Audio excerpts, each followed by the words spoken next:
નમસ્કાર મિત્રો, D farmer ચેનલમાં તમારું સ્વાગત છે। દેશ, દુનિયા અને ગુજરાતના તાજા, મોટા અને સૌથી મહત્વપૂર્ણ સમાચાર જાણીએ તે પહેલા ચેનલમાં નવા હોય તો ચેનલને જરૂરથી સબસ્ક્રાઇબ કરી અને વિડીયોને લાઇક કરી દેજો। કૃષિ મંત્રી શિવરાજસિંહ ચૌહાણે કહ્યું, ખેડૂતોના પાક વીમા યોજના હેઠળ નુકસાનની સંપૂર્ણ ભરપાઈ કરવામાં આવશે। પીએમ કિસાન સન્માન નિધિ યોજનાનો 2019મો હપ્તો 18મી ફેબ્રુઆરીના રોજ રિલીઝ કરવામાં આવશે। કોલેજોમાં જ્ઞાતિ ભેદભાવ સંવેદનશીલ મુદ્દાઓ રોકવા માટે કડક નિયમો બનાવશે સુપ્રીમ કોર્ટ।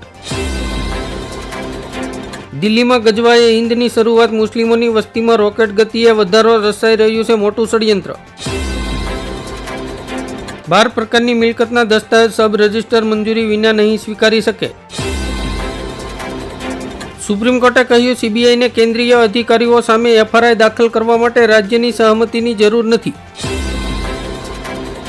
કેજરીવાલનો પીએમ મોદી પર પ્રહાર, ભાજપના વસનો 200 વર્ષમાં પણ પૂરા નહીં થાય।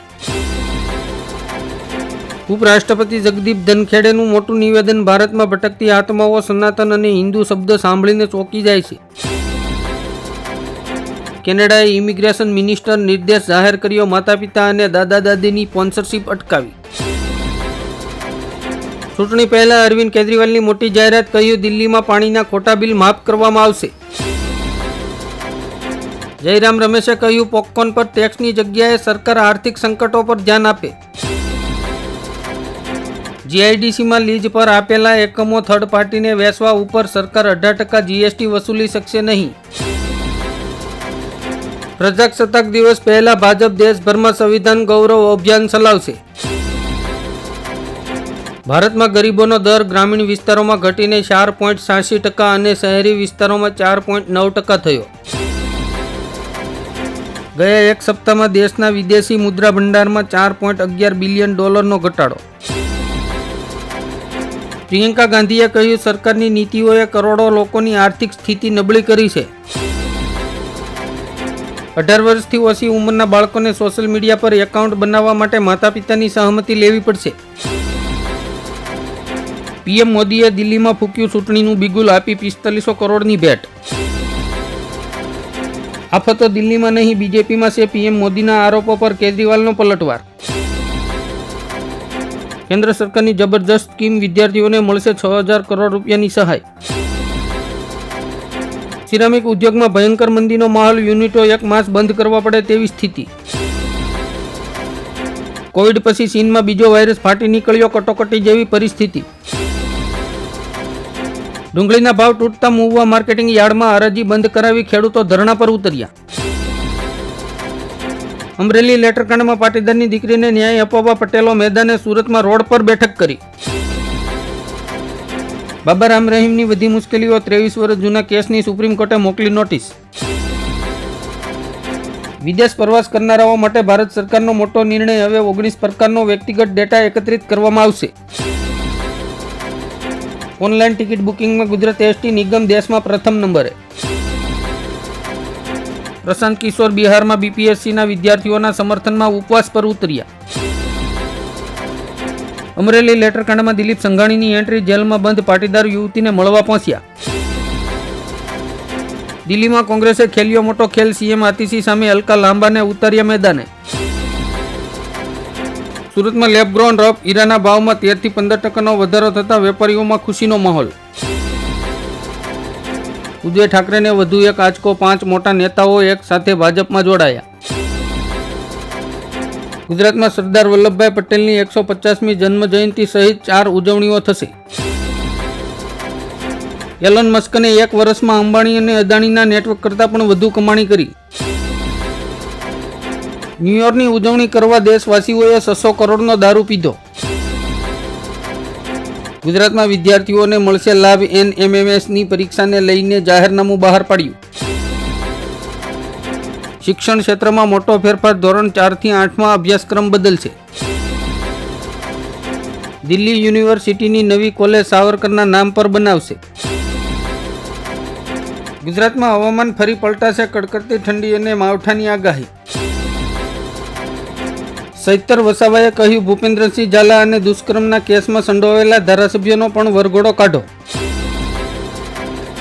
ઉત્તરાયણ પહેલા બિહારના રાજકારણમાં થશે ખેલ, નીતિશ કુમારને લાલુ યાદવની ખુલ્લી ઓફર. બાંગ્લાદેશની નવી સરકારના બદલતા સૂર, 2025માં ભારત સાથે સંબંધોમાં સુધારો કરવાનો સંકલ્પ. ઇમિગ્રેશન ઉલ્લંઘનના આરોપમાં અમેરિકામાં 2647 ભારતીયોની ધરપકડ કરવામાં આવી. પીએચડી એડમિશન નિયમો વધુ સરળ બનાવતી સૌરાષ્ટ્ર યુનિવર્સિટી. ભવનાથ તળેટીમાં 22 ફેબ્રુઆરીથી લઘુકુંભ મહાશિવરાત્રીનો મેળો યોજાશે. અમરેલી લેટરકાંડમાં પાટીદાર દીકરીનો કેસ, ગોપાલ ઇટાલિયા લડશે. મહારાષ્ટ્રમાં શપથ ગ્રહણના 12 દિવસ પછી પણ 9 મંત્રીઓએ નથી સંભાળ્યું પદ. અમદાવાદમાં ફ્લાવર શો શરૂ થશે. ટિકિટોનો ચાર્જ 70 રૂપિયાથી લઈને 500 રૂપિયા સુધી. ઇસ્કોનના સંત ચિન્મય કૃષ્ણદાસના જામીન વધુ એકવાર બાંગ્લાદેશ કોર્ટે નકાર્યા. આપ સાંસદ સંજય સિંહે અમિત સાવલિયા અને મનોજ તિવારીને કાનૂની નોટિસ મોકલી. ભારતના ભવિષ્ય પર મોટો પ્રશ્ન, શાળાઓમાં વિદ્યાર્થીઓની નોંધણીમાં 1 કરોડથી વધુનો ઘટાડો. આજથી ગુજરાતને મળશે નવો જિલ્લો, સરકારે કરી વાવ થરાદ જિલ્લાની જાહેરાત. ડોનાલ્ડ ટ્રમ્પને મોટો ઝટકો, જાતીય શોષણ કેસમાં રાહત આપવાનો કોર્ટનો સાફ ઇનકાર. અમેરિકાને પડકાર આપશે ચીન, નવા વર્ષની શુભેચ્છામાં શી જિનપિંગની ટ્રમ્પને ચેતવણી. 2025નો વીજતંત્રનો નવો પ્રોજેક્ટ, સોલાર રૂફટોપની વધારાની વીજળી ગ્રાહકો પોતાના પાડોશી કે ગમે તેને આપી શકશે. સુવેન્દુ અધિકારીએ કહ્યું, ભાજપ બંગાળમાં સત્તા પર આવશે તો મમતા બેનર્જીને જેલમાં ધકેલીશું. તેજસ્વી યાદવે નવા વર્ષ પર લીધો મોટો સંકલ્પ, બિહારને એક નવા મુકામ પર લઈ જશું. પીએમ કિસાન સન્માન નિધિ યોજનામાં ખેડૂતોને નવા વર્ષ પર કુલ 3 હપ્તા ઉપલબ્ધ થશે, જેમાં 19, 20 અને 21મો હપ્તો.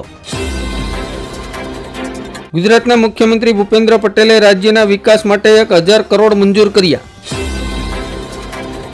કેન્દ્ર સરકાર પીએમ આવાસ યોજના દ્વારા ગરીબોને 2 કરોડ ઘર ફાળવશે. દિલ્હીમાં ધાર્મિક સ્થળોને તોડી પાડવાનો આદેશ પર સીએમ આતિશીએ એલજીને પત્ર લખ્યો. દેશના કરોડો ખેડૂતો માટે ખુશખબરી, આરબીઆઈએ ખેડૂતો માટે ગેરંટી વગરની લોનની લિમિટમાં કર્યો વધારો. નવા વર્ષમાં ગ્રાહકો માટે રાહતના સમાચાર, એલપીજી સિલિન્ડરના ભાવમાં 14 રૂપિયા 50 પૈસાનો ઘટાડો. વાહન ચાલકોને મોટો ઝટકો, ગુજરાત ગેસ કંપની દ્વારા આજથી સીએનજીના ભાવમાં 1 કિલોએ 1.5 રૂપિયાનો વધારો. 26મી જાન્યુઆરીની પરેડ જોવા માટે આવતીકાલથી બુકિંગ શરૂ. કેરળના મંદિરોમાં પુરુષોને કપડાં ઉતારવાની પરંપરા હવે સમાપ્ત. કાલથી ઠંડી માટે તૈયાર રહેજો, અંબાલાલ પટેલે કરી ધ્રુજાવી મૂકે એવી આગાહી.